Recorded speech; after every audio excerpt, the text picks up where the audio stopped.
So I went shopping. I ended up spending $3,000 at the chain store. If you saw my last video, I actually ordered a bunch of stuff from Rapido. And the irony is, I didn't actually have any track for that. So this is the first time I'm getting into HO. Well, apart from some stuff I had as a kid. But I'm getting into it more seriously, and you know, serious business requires serious expenditure. So let's go through what I ended up buying. Based on my great experience with Cato for N scale, I ended up getting two of the Cato HO starter sets with the Amtrak trains, the P42, and I got them in different colors. So these are actually the same set.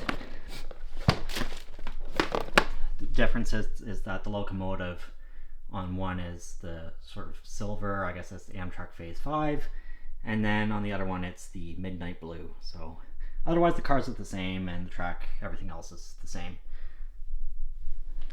To go along with that,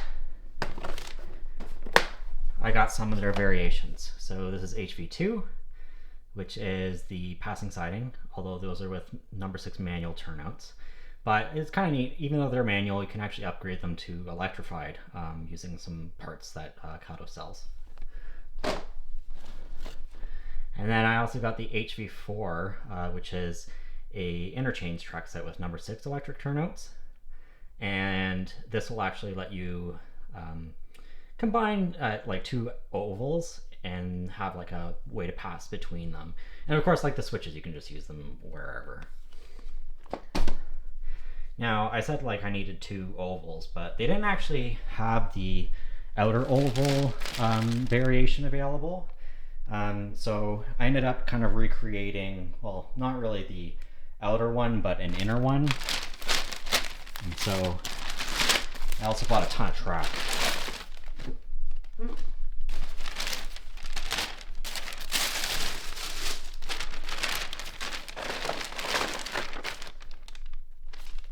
Some straight pieces. I think those are to work with the sidings, because they didn't have two HV2s for the passing siding, and I actually wanted to, so I just kind of recreated it by buying some switches.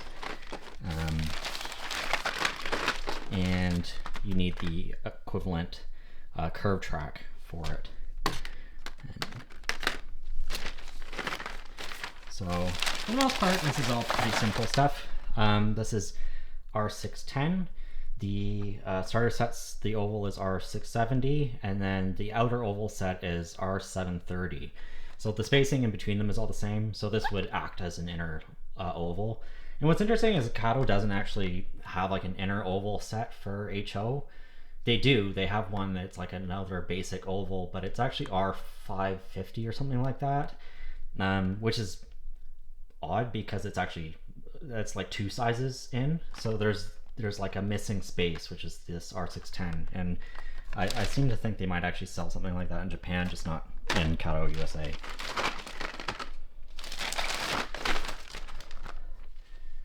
So, yeah, more turnouts, although I just went for the manual.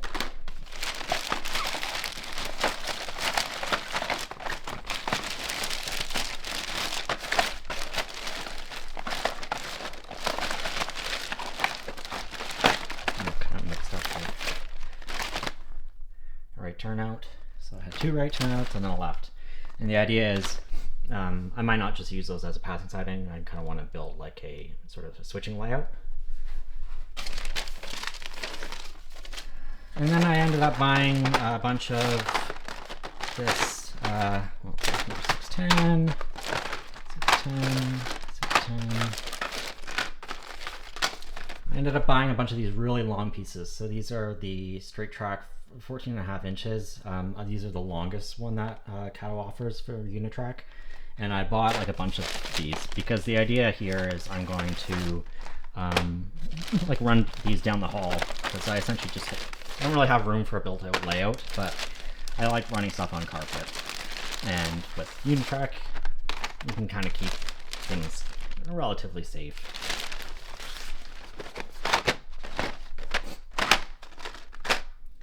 We also got some magnetic uncoupling track, which should be fun. It's interesting that the Kato HO stuff tends to come in pairs, but the N scale stuff comes in individual units. And some bumpers for the switching layout. Another thing that I ended up purchasing was a Real Power 1370. This is actually primarily for the N scale stuff that I have from Bachmann. I guess they're accessories. It's all AC, and annoyingly, the starter sets from Bachmann don't actually have that. So if you get like the extra set, you can't actually use it, and so you need like a transformer that has that AC accessories. Now, annoyingly, I found out that the Rail Power 1300 and 1370 are not supported by Rapido. I guess there's some sort of electrical issue with them, and so they advise not to run them. And of course, I only found this out after I'd already bought it. But at least I can use it for some of this cheap stuff that I'm running an N scale. And at least for HO, I have enough power just between the two power packs from the starters. And then I bought a bunch of like rolling stock, some grain hoppers. I'm Canadian, so I have Canada, Canadian Pacific. I live in Alberta. And yeah, we have another Government of Canada one. I primarily do Canadian road names. Just being Canadian, that's obviously just more interesting to me. And I live in Calgary, which is the hub for Canadian Pacific. So I actually have a rail line going by my house, and so like a lot of stuff is like, okay, what actually goes by my house and what do you see? And so a lot of it is Canadian Pacific, Kansas City Southern. You get Canadian National, and then also you do see a bunch of like Union Pacific stuff. This looks fun. Walter's train line, like a logs. I'm really interested to try the train line stuff. It actually looks pretty good. And this is like a crane for the logs. CP Rail boxcar. Another Canadian Pacific boxcar.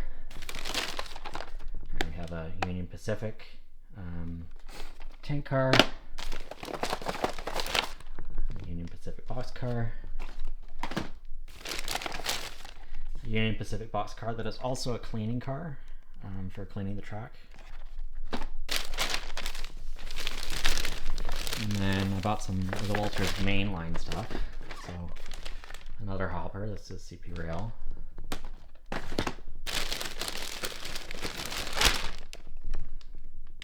Campotex Limited. Campotex. Potash core.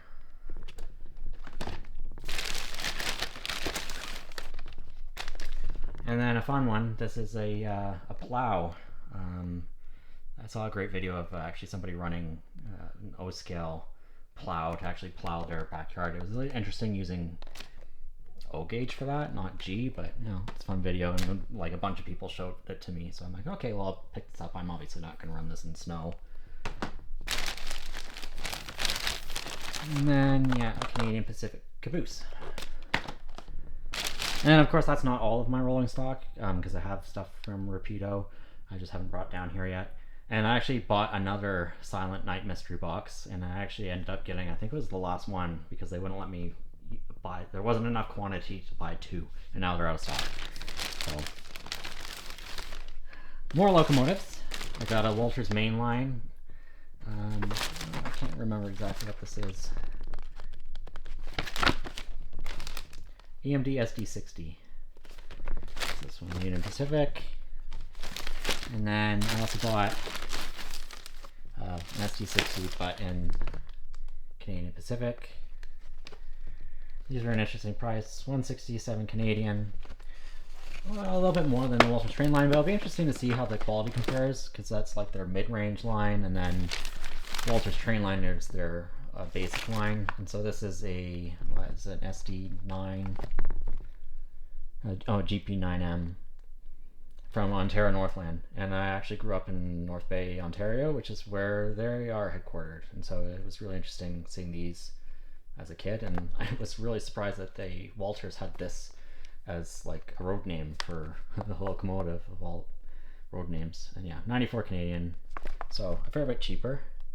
And I think I had the Rapido, if I'm recalling correctly. I had a GP9M, but in Canadian National livery, so it'd be interesting to do a comparison, like quality wise. Yeah. So I guess I should start setting some stuff up.